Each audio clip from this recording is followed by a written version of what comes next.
안녕하세요. 다운 애니어그램 나무입니다. 흔들리지 않는 뚝심의 장형 마지막 시간이죠. 네. 오늘도 전문가 선생님 정쌤 모셨습니다. 선생님 안녕하세요. 네, 안녕하세요. 선생님 이렇게 시간이 빨리 흘러버렸어요. 네. 벌써 어린이 애니어그램 이제 9번째 시간이에요. 어휴. 네.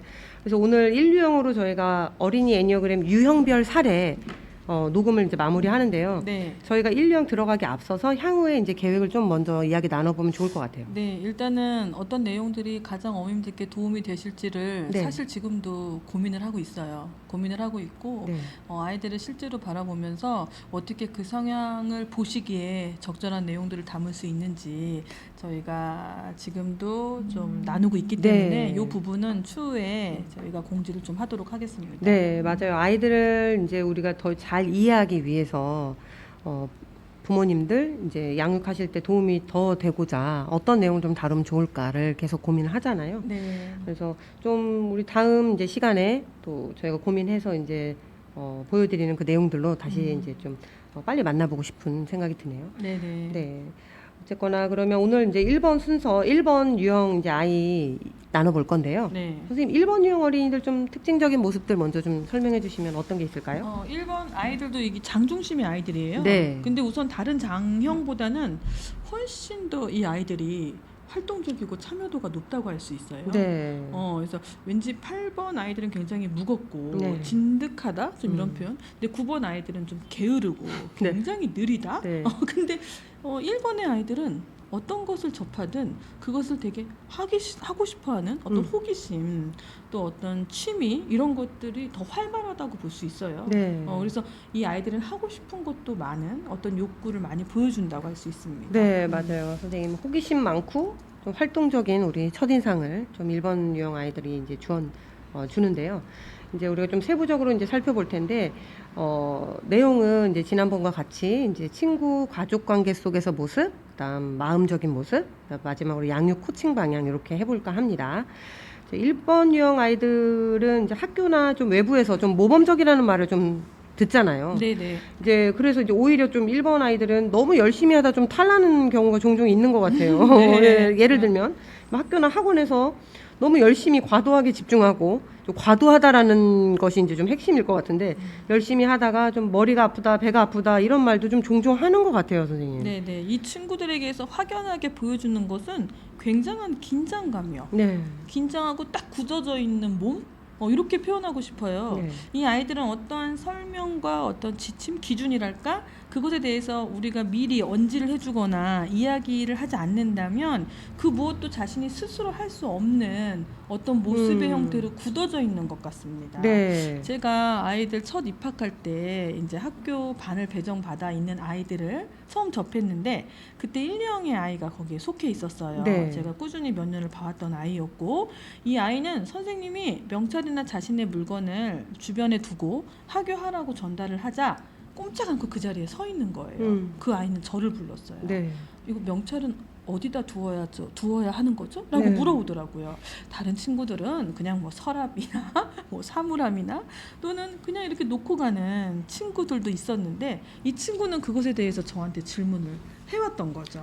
맞아요. 선생님이 물건을 두고 가라 하니까 음. 그냥 두고는 가는데 어디다 둬야 되는지를 네. 모르는 거죠. 음. 와, 그렇네요. 정말 아이들이 제가 이제 만났던 1번 아이들도 그렇게 지시가 좀 명확하지 않을 경우에 또는 어떤 기준에서 좀 벗어나야 할 때 좀 처음에 좀 느껴지는 거는 좀 굳어지는 느낌? 그다음에 약간 불안해하면서 좀 멍해지고 좀 사고가 경직된 느낌? 무슨 생각을 해야 되는지도 모르는 그런 이해 자체가 좀 안 되는 것 같은 느낌을 받았거든요. 네네네. 새로운 것을 받아들이는 것에 대한 굉장한 두려움이라고 할 수 있을 것 같아요. 두려움은 이제 머리에서 반응을 하는 건데 네. 그것에 이제 저항하는 거죠. 어떤 상황에 저항을 하는 것이 순간 멍해지는 형태, 자기가 예상하지 못한 것, 이런 일이 발생할 줄 몰랐던 것, 이런 거에 대해서 그냥 순간 멍해진다라고 할 수 있는데 아이들이 멈춰버리는 형태는 이제 무엇을 어떻게 해야 할지 몰라 하는 당혹스러움이라고 할 수 있어요. 그러니까 당혹스러움이 나타나니까 막 정신적으로 헷갈리면서 생각이 탁 이렇게 뭐랄까 생각이 막혀 있는 형태 이런 형태를 좀 연상해 볼 수가 있는 거죠. 네. 그럼 좀 시간을 가지면서 아이들이 좀 나타나는 반응들이 좀 화를 내거나 예를 들면 그런 경우들도 좀 있는데 네. 이게 멍했다가 그 다음에 이제 반응들은 좀 과한 반응들이 좀 있었던 것 같거든요. 근데 그런 것들은 어찌할 바를 모르고 그 당황에서 좀 벗어난 다음에 좀 보여지는 모습들은 어떤 측면에서 나타날까요? 사실 이 아이들이 겉으로는 당황하면서 막 어찌할 바를 모르는데요. 네. 그게 이제 당혹스러움이라고 말씀을 드렸어요. 네. 근데 그 상황에서 아이는 자신의 어떤 드러나는, 그러니까 마음에서 일어나는 어떤 감정을 겪어요. 네. 그것은 외부로는 보여지지 않아요. 네. 이들은 굉장히 사람들 앞에서의 어떤 부끄러움, 음. 그것을 우리는 수치심이라고 얘기할 수 있거든요. 네.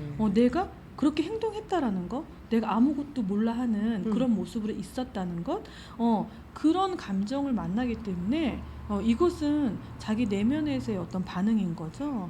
외부로 표현하거나 표출하지 않아서 네. 그들의 감정을 우리가 만나기는 힘들 것 같아요. 그럼 이게 수치심이었는데 그것을 이제 숨기고 네. 약간 덮으려다 보니까 화를 내거나 아니면은 좀 방으로 들어가 버리거나 그런 네. 모습들이 있는 거네요. 네, 그러죠. 오히려 그런 수치심을 만나는 것은 고통이잖아요. 그렇죠. 굉장히 고통이에요. 예. 근데 내가 그것을 온전하게 만나기보다는 오히려 자기 자신을 방어하는 거죠. 그 수치심에 대한 고통을 방어하면서 분노가 일어나는 거죠. 그렇죠. 네. 그러게요. 너무 힘들겠네요. 그렇죠.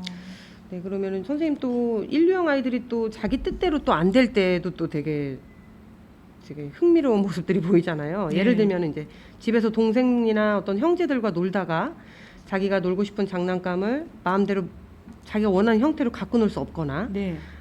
자기가 원하는 방식대로 이제 할 수가 없게 될 때 그때 약간 보여지는 모습이 이제 생트집을 좀 잡거나 네. 정말 생트집이라는 말이 딱 맞는 것 같아요. 네. 짜증을 내면서 막 화를 막 버럭버럭 내는 경우도 자주 있거든요. 네, 네, 네. 사실 이제 지난번 성인 인류형 우리 다룰 때 선생님께서 인류형들은 자기가 이제 정해놓은 어떤 방식에서 벗어나면 짜증을 낸다? 네. 이제 그런 얘기들을 잠깐 언급해 주셨었는데요. 네. 이제 아이들 인류형 같은 경우도 좀 비슷하게 이해하면 될까요? 오히려 성인의 경우에는 자신의 감정에 대해서 좀 억제하는 것이 습관이 돼 있어요. 네, 점잖잖아요. 굉장히 억제하는 게 습관이 돼 있기 때문에 네. 내 안에서 그러한 감정이 요동친다라는 거에 대한 감각이 없을 수도 있어요. 음. 근데 아이들은 자신의 감정이나 느낌에 대해서 아주 솔직해요. 네. 자신의 욕구에 대해서 굉장히 충실하다고 할 수 있거든요. 네. 그래서 가끔 이 아이들은 눈치가 없어 보일 수 있어요. 네. 일본 아이들이 순수하고 천진난만할 때 이 아이들은 눈치 없어요. 네. 그냥 하고 싶은 건 하고 싶다라고 그 자리에서 표현하거나 요구하죠. 네. 그래서 이들의 속마음은 사실 굉장한 호기심과 어떤 즐거움 이런 것들을 누리는 걸로 가득 차 있다라고 봐도 과언이 아닙니다. 네, 맞아요. 그러니까 호기심과 즐거움이 가득한 아이들인데 네. 또 보면 일본 아이들은 또 되게 잘하고자 하는 그런 느낌을 좀 많이 받는 게 네. 실수하거나 뭔가를 좀 잘못했다라고 좀 느껴질 때 네. 과도하게 좀 움츠러들고 좀 자괴감에 빠지는 모습도 좀 보기도 하거든요. 네. 스스로가 좀 잘해야 된다라는 어떤 강박이라는 표현이 조금 강한 것 같은데 네. 그런 어떤 정답을 가지고 좀 접근하는 것 같아 보였어요.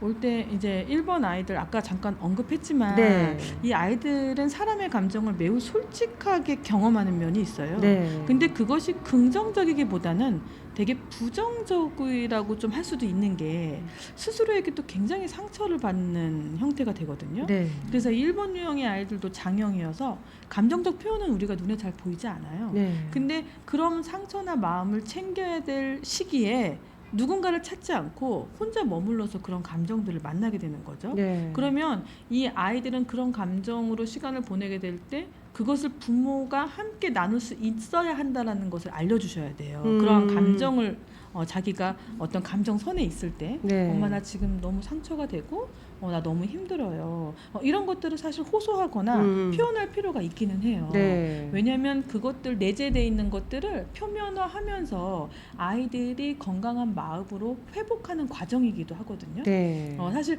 무언가 굉장히 열심히 하고 뭐든지 완벽하려고 하는 것은 자기가 뭔가 부족한 것에 대해서 받아들이지 못하는 마음, 네. 내가 이것밖에 안 된다라고 하는 어떤 그런 측면을 뭐랄까 인정할 수 없는 음. 그런 마음이기도 한 건데 네. 그런 것들은 모든 내 안에 있는 상처와 연관들이 있어요. 네. 그렇기 때문에 아이들의 마음을 공감하고 그것에 대해서 아이가 표현해 나갈 때 스스로 치유하는 과정을 배워가는 경험이 될 수도 있다는 것을 이야기하고 싶습니다. 네, 그럼 음. 정말 말씀처럼 장형 아이다 보니까 이제 표현을 이제 겉으로 막 드러내지 않으니까 이제 네. 부모님들이 좀 1번 유형 아이들 같은 경우는 조금 더 좀 지켜보면서 아이가 좀 상처받은 것 같다 하면 네. 아이를 그냥 내버려 두지 말고 예. 아이를 데려다가 이제 어떤 것들 때문에 이런 마음이 들었니 하고 좀 대화를 좀 하는 게 좀 도움이 되겠네요. 네.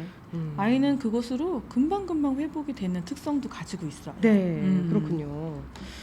그러면 선생님 마지막으로 우리가 1형 아이들을 좀 코칭하는 방향을 좀 말씀해 주시면 어떤 게 있을까요? 1형 아이가 이제 성인이 되어가면서 네. 가장 표면적으로 드러나는 거는 어떤 생각에 쉽게 그 생각이 고정되어 버리는 것. 네. 이것은 이런 거야. 이것은 이렇게 하는 거야. 음. 이렇게 생각이 그걸 우리가 고착이라고 얘기를 해요. 네네. 그죠? 네. 생각이 변화하지 않아요. 딱 내가 생각한 그것이 정답이 되는 거죠. 그래서 어렸을 때부터 좀 자유롭게 네. 아이들이 생각을 하고 그걸 나누는 것, 어떤 생각들을 어떻게 해 나가는지 좀 더 창의적으로 아이들이 상상력도 키워주고 이런 상황에서는 여러 가지 대안이 있다라는 것, 그런 것을 나누는 것이 굉장히 중요할 것 같아요. 네. 보다 창의적이고 유연한 사고를 위해서 훈련을 할 필요가 있습니다. 그러면은 아이가 좀 창의적이고 유연한 사고를 좀 하기 위해서 좀 구체적으로 우리가 좀 예를 들면 어떤 게 있을까요? 사고적이고 창의적인 창의적인 어떤 유연한 생각을 사고, 어떤 뭐 좀 되게 유머러스한 뭐 농담 같은 것들을 좀 하게 한다든지 예를 들면 아니면은 뭔가 창의적인 어떤 것들을 표현하는 어떤 뭐 미술 활동을 한다든지 뭔가 이제 그런 어떤 것들, 뭐 창의적인 어떤 활동들이 예를 들면 어떤 게 있을까요? 창의적인 활동은 뭐 아이가 하고 싶은 예술 활동이라고 좀 할 수 있겠죠. 네. 1형 아이들은 오히려 자신의 어떤 힘든 심정이라든가 마음을 그림이라든가 어떤 음악이라든가 이런 예술적 활동을 통해서 굉장히 잘 풀어내는 네. 특성을 갖고 있기도 하거든요.